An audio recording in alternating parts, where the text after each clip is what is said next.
বঙ্গভবনের আলাদা কক্ষ থেকে যেখানে একক শেখ মুজিব রহমানের ছবি ছিল তা সরানো সঠিক সিদ্ধান্ত বলে মনে করেন বিএনপি সিনিয়র যুগ্ম মহাসচিব রুহুল কবির রিজভী।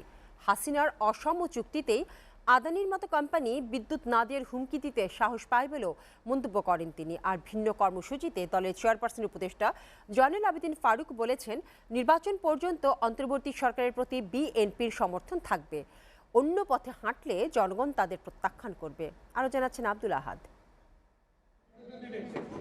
নয়াপল্টনে ভাসানী ভবনে ঢাকা মহানগর উত্তর ওলামা দল আয়োজিত পরিচিতি সভায় প্রধান অতিথি হিসেবে বক্তব্য রাখেন বিএনপির চেয়ারপারসনের উপদেষ্টা জয়নুল আবেদিন ফারুক। আওয়ামী অত্যাচারের ষড়যন্ত্র এখনো যেন প্রশাসনের রুন্ধ্রে রুন্ধ্রে এখনো।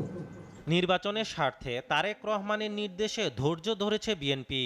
মন্তব্য করে তিনি বলেন, সেই সুযোগে উপদেষ্টাদের ভিতরে যদি বিতর্কিত লোক ঢুকে মানুষের প্রত্যাশা পূরণে ব্যাঘাত ঘটায় তা প্রত্যাখ্যান করবে জনগণ। প্রিয় বন্ধুগণ, আমার নেতা তারেক রহমান বলেছে ধৈর্য ধরার জন্য, কিন্তু ধৈর্য তো আমরা ধরেছি।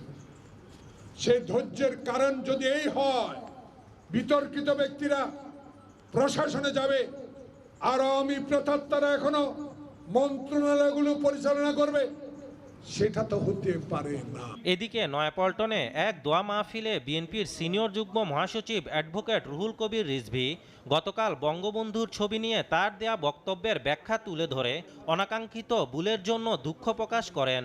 শেখ হাসিনার ফ্যাসিবাদী আইনে যে একবারে পার্মানেন্ট ছবি থাকতে হবে সেই ছবিটি নামানো হয়েছে, তো সুতরাং ওইটা সঠিক আছে। আবার ওইখানটাই জাস্ট একটু ভুল হয়েছে, যেটা আমি আজকে আপনাদের সামনে এখানে পরিষ্কার করছি।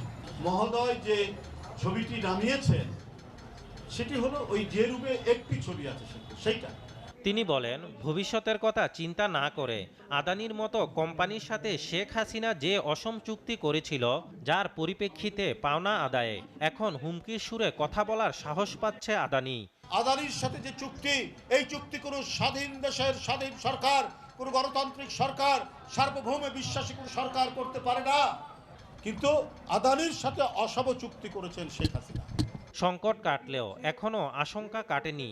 ভারতে বসে প্রতিনিয়ত শেখ হাসিনা দেশবিরোধী ষড়যন্ত্র করছে বলে মন্তব্য করেন রুহুল কবির রিজভী। কিন্তু এটা যদি খুব দীর্ঘমেয়াদী হয় তাহলে কিন্তু যারা চক্রান্তকারী তারা নানা ফন্দি ফিকির আঁটবে। আব্দুল আহাদ, এসটিভি, ঢাকা।